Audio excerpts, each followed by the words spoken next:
Hello সবাইকে। আশা করি সবাই অনেক ভালো আছো। Welcome to my first lecture. আমি অ্যাকচুয়ালি আগে কখনো এভাবে ক্লাস নেই নাই, কোনোভাবেই ক্লাস নেই নাই basically. So thought to give it a try. আজকে যে টপিকটা কভার করব সেটা হইতেছে যে number. So what is number? আমরা হচ্ছে যে কাউন্ট করার জন্য যেই সব এলিমেন্টস ইউজ করি সবগুলোকেই বলা হয় নাম্বারস। 1 2 3 4 5 everything is number. হুম। নাম্বারকে মোটা দাগে আমরা হচ্ছে যে দুই ভাগে ডিফাইন করতে পারি। একটা হচ্ছে যে রিয়েল নাম্বার আর একটা ইমাজিনারি নাম্বার। একটা রিয়েল আর একটা ইমাজিনারি, বা বাংলায় আমরা যেটাকে বলি বাস্তব সংখ্যা এন্ড কাল্পনিক সংখ্যা। সো রিয়েল নাম্বার কোনগুলো? 1 2 3 4 5, এগুলো সব হচ্ছে যে রিয়েল নাম্বার। ইমাজিনারি নাম্বারের মধ্যে আছে √5, 3i, -7i, এইগুলো হইতেছে যে ইমাজিনারি নাম্বার। হুম। আমাদের বেসিক্যালি কাজ হচ্ছে যে রিয়েল নাম্বার নিয়ে। তো রিয়েল নাম্বার আবার হচ্ছে যে দুই ধরনের। একটা হচ্ছে যে রেশনাল বা মূলদ, আর আরেকটা হচ্ছে যে ইরেশনাল বা অমূলদ সংখ্যা।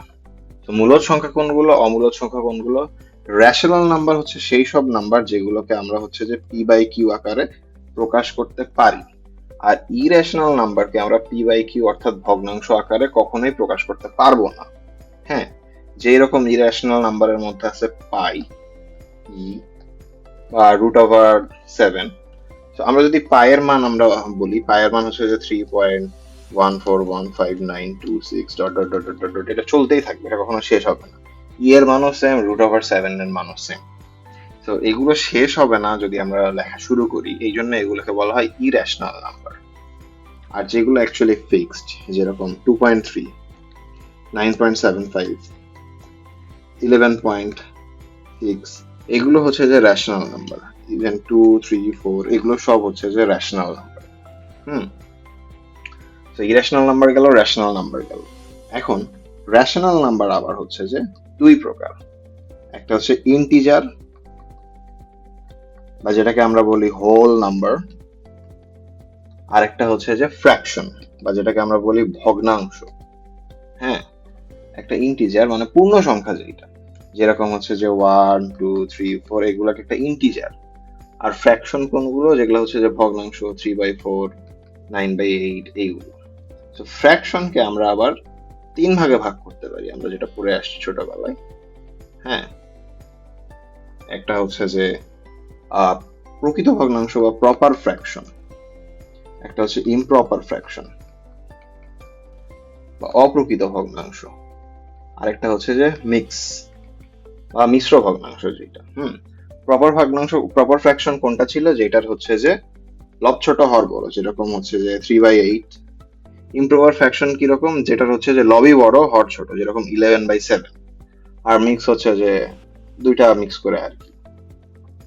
তো এটা হচ্ছে যে ফ্র্যাকশনের যে পার্ট, সেটা গেল।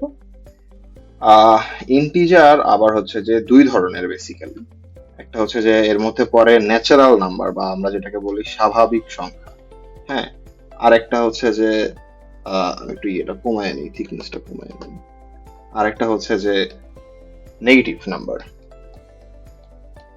ন্যাচারাল নাম্বার আমাদের শুরু হয় হচ্ছে যে জিরো থেকে। 0 1 2 3, এইগুলো হচ্ছে যে ন্যাচারাল নাম্বার।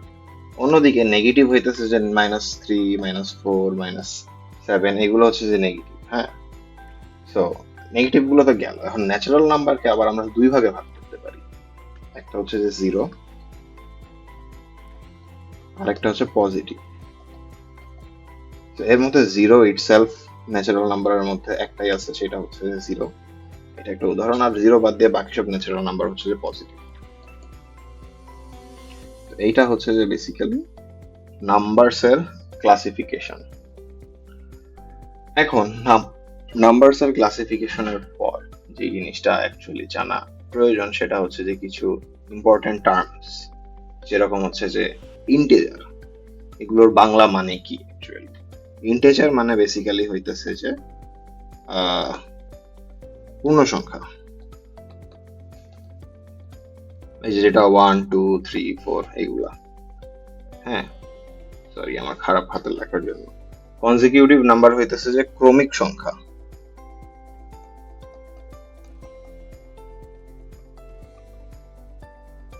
ক্রমিক সংখ্যা কোনগুলো, মানে আমি যদি কোনো কিছু শুরু করি সেটা হইতেছে যে ওই ক্রমেই চলতে থাকবে, যেরকম 6, 7, 8, 9, 10, এটা এক ধরনের ক্রমিক সংখ্যা।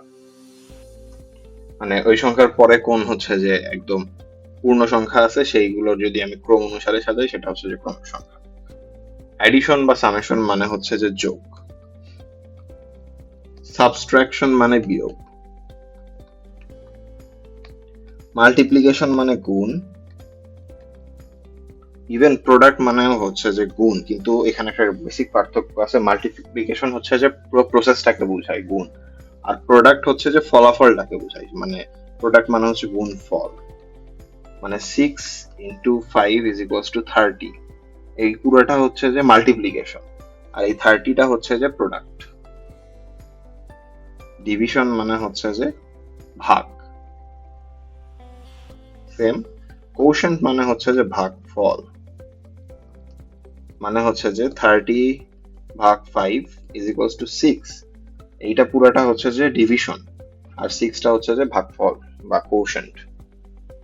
রিমাইন্ডার মানে হচ্ছে যে ভাগশেষ, যেটা বাকি থাকে আর কি। ডিভাইডেন্ড মানে হচ্ছে যে ভাজ্য, ডিভাইসর মানে হচ্ছে যে ভাজক।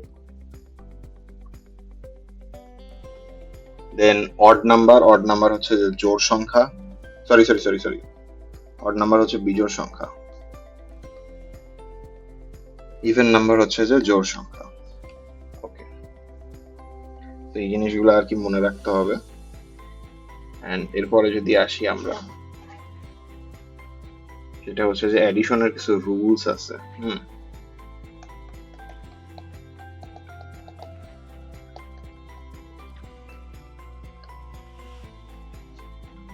Addition rules. তো অ্যাডিশন রুলস এর মধ্যে হচ্ছে যে আমরা কিছু রুলস যদি দেখি, সেটা হচ্ছে যে এটা হচ্ছে যে খুবই ইম্পর্টেন্ট জিনিস। সেটা হচ্ছে যে আমরা যদি অড নাম্বার আর অড নাম্বার যোগ করি তাহলে কি হবে, অড নাম্বারের সাথে যদি আমরা ইভেন নাম্বার যোগ করি তাহলে কি হবে, ইভেন নাম্বারের সাথে যদি আমরা ইভেন যোগ করি তাহলে কি হবে, ইভেনের সাথে যদি অড যোগ করি তাহলে কি হবে। So basically আমরা যদি অড এর সাথে অড যোগ করি, let's say an example, 5 + 7 = 12। So odd এর সাথে যদি আমরা অড যোগ করি ইভেন হয়ে যাবে, ইভেনের সাথে ইভেন যোগ করলে অলওয়েজ ইভেন হবে। বাট দুটো ডিফারেন্ট জিনিস, অড আর ইভেন যদি যোগ করি তাহলে অড হবে, ইভেন আর অড দুটো ডিফারেন্ট জিনিস যদি যোগ করি তাহলে অড হবে। অর্থাৎ ডিফারেন্ট জিনিস যোগ করলে বিজোড় সংখ্যা হবে, সেম জিনিস করলে ইভেন হবে। মাল্টিপ্লিকেশনের ক্ষেত্রে আমরা যদি ইভেন গুণ করি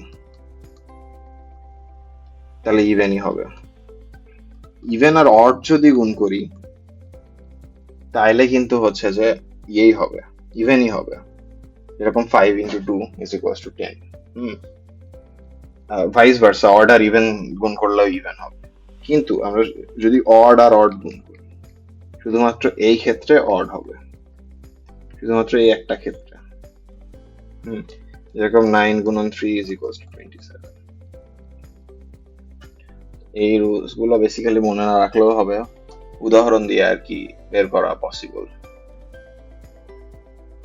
সো এটা আজকের জাস্ট লেকচার কন্টেন্ট ছিল, ডেমো লেকচার বলতে গেলে। এইটার উপর নেক্সটে আমি ট্রাই করব হচ্ছে যে কিছু এক্সাম্পলস, কিছু প্রবলেম সলভ করার জন্য। So I'll catch up in the next